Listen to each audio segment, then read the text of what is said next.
Halo guys, balik lagi di channel gue Hendy GV. Kali ini gue kasih tahu ke kalian kenapa investasi kripto itu lebih menggiurkan daripada investasi saham. Nah, banyak banget yang bilang enakan investasi saham atau kripto. Di sini gue akan kasih tahu ke kalian. Jujur aja, gue lebih suka di kripto dibandingkan di saham. Kenapa? Dimulai dari membaca marketnya itu menurut gue lebih mudah di kripto, ya lebih cepat, lebih efisien. Terus untuk keuntungan, ya untuk keuntungannya itu berkali-kali lipat, malah mungkin lebih besaran keuntungannya profitnya di kripto dibandingkan di saham. Dimulai dari modal kecil juga bisa, tapi kalau di saham tuh modalnya banyak. Rata-rata tuh besar sahamnya.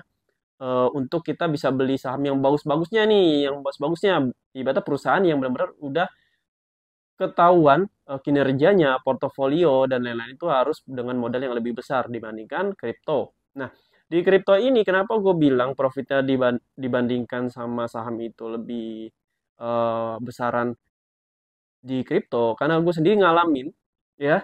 Mungkin kalian semua yang sering banget trading di saham atau investasi di saham pasti bilang gini, mungkin di posisi kalian bilang enakan di saham karena saham keuntungannya lebih besar dari kripto. Tapi kalau menurut gue ya, yang gue pernah nyoba ya di saham, kalau saham itu mungkin bisa, ibaratnya, gue trading di kripto itu bisa profit sekitar 100 atau 200%, ya, 100 sampai 200% dibandingkan di saham. Karena kalau di saham itu bisa ngedapetin 100 sampai 200% itu butuh waktu yang agak sedikit lama. Bukan sedikit sih ya, emang lama semua. Gue aja investasi saham berapa sih? Gue profitnya berapa persen ya? Gue juga lupa. Pokoknya gue nggak pernah mm, inget ya. Soalnya kecil juga, nggak terlalu besar.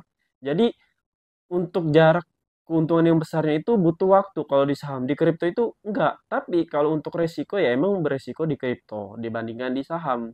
Karena di saham itu resikonya ya kalau kalian sepintar-pintarnya lah, sepintar-pintarnya memilih saham yang bagus itu resikonya cuma minusnya pun nggak terlalu apa namanya ya, nggak mendebarkan kayak di kripto. Kalau di kripto, kalau jatuh nih parah, ngerti nggak? Minusnya tuh bisa parah banget, bisa berpuluh-puluh persen, bisa beratus-ratus persen, itu parah banget pokoknya minusnya.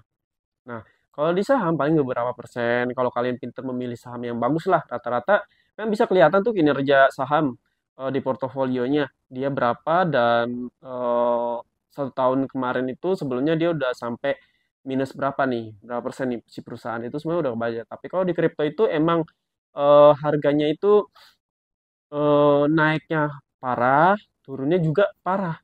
Jadi emang harus hati-hati ya. Kemarin gue pernah dapetin keuntungan di kripto terakhir sekitar 200%. Kalau kita detailin sih 180 ya, 180%.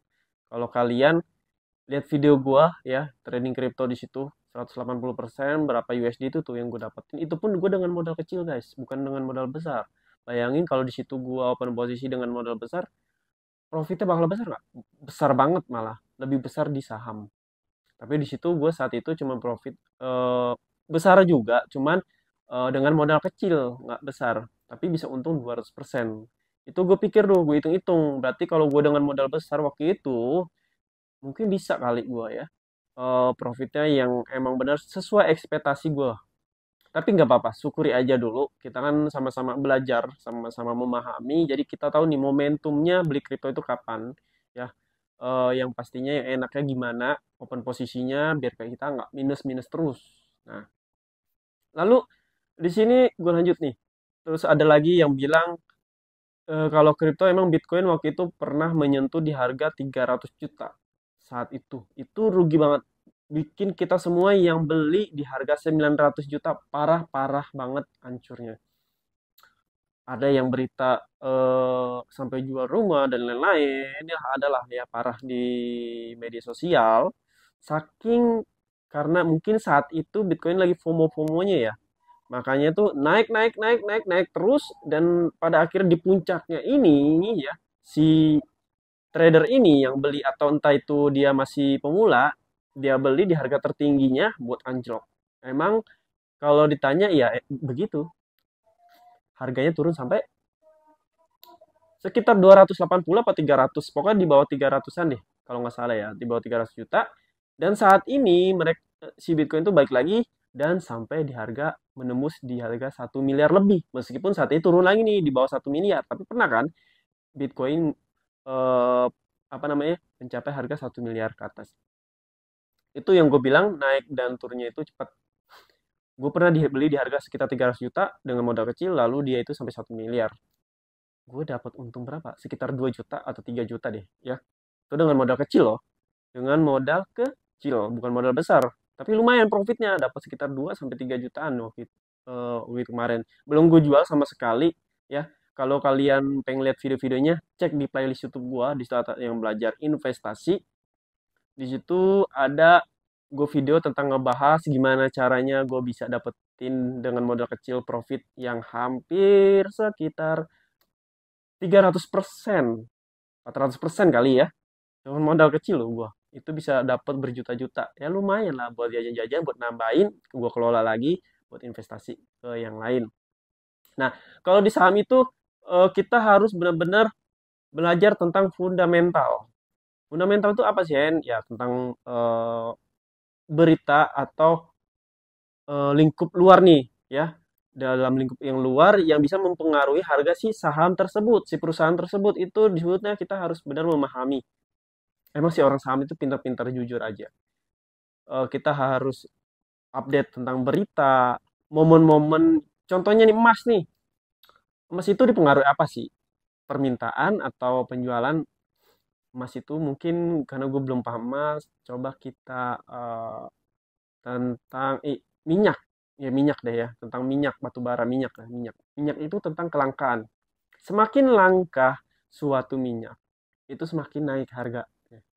Nah, sewaktu-waktu ada berita tentang perang dan lain-lain lah ya, tentang kelangkaan perang. Nah, itu bakalan mempengaruhi harga si perusahaan tersebut ya. Nah, itu termasuk fundamental. Beda lagi sama yang teknikal. Kalau yang kripto, karena gue lebih jago, jujur gue lebih jago di teknikal analisa dibandingkan fundamentalnya. Jadi, gue lebih suka di kripto. Di kripto, gue udah tahu nih beberapa jam, beberapa minggu, bulan, dia tuh kemana nih arahnya? Ke bawah atau ke atas. Jadi kayaknya lebih mudah gitu. Gue mencari yang lebih mudah aja. Habis itu gue pun posisi ternyata benar dan gue profit. Nah, mudahnya begitu guys. Jadi tergantung dari kalian sih. Gue juga nggak munafik. Gue juga investasi di saham kok. Tapi nggak trading. Bukan nggak trading, jarang, jarang trading. Cuman mau investasi saham, gue tabungin ya. Lalu gue cari uangnya di trading kripto. Entah itu spot, futures. Untuk gue investasiin ke berbagai instrumen. Entah itu saham, reksadana, peer-to-peer lending, dan lain-lain. Ya. Jadi kalau kalian nanya disuruh pilih kripto saham, gue akan tetap di kripto. Karena di kripto bisa untung berkali-kali lipat dengan mudah, dengan cepat. Kalau ini menurut gue, ya. Dengan modal kecil pun gue bisa untung 200%, 100%. Beda cerita sama di saham. Kalau di saham gue belum nemu celah-celahnya yang bagus. Oke, mungkin sampai sini aja yang bisa gue kasih tahu ke kalian. Kalau kalian ada pertanyaan, mau masuk grup gue, belajar trading, belajar investasi, dimulai dari nol, silakan DM IG gue, nanti gue masukin grup ya, gratis. Kalau kalian nggak mau masuk grup, bisa ke playlist YouTube gue, di situ semuanya udah ada tuh materi-materi mulai dari nol. Pokoknya terima kasih yang udah nontonin video gue. Sampai jumpa lagi di next video.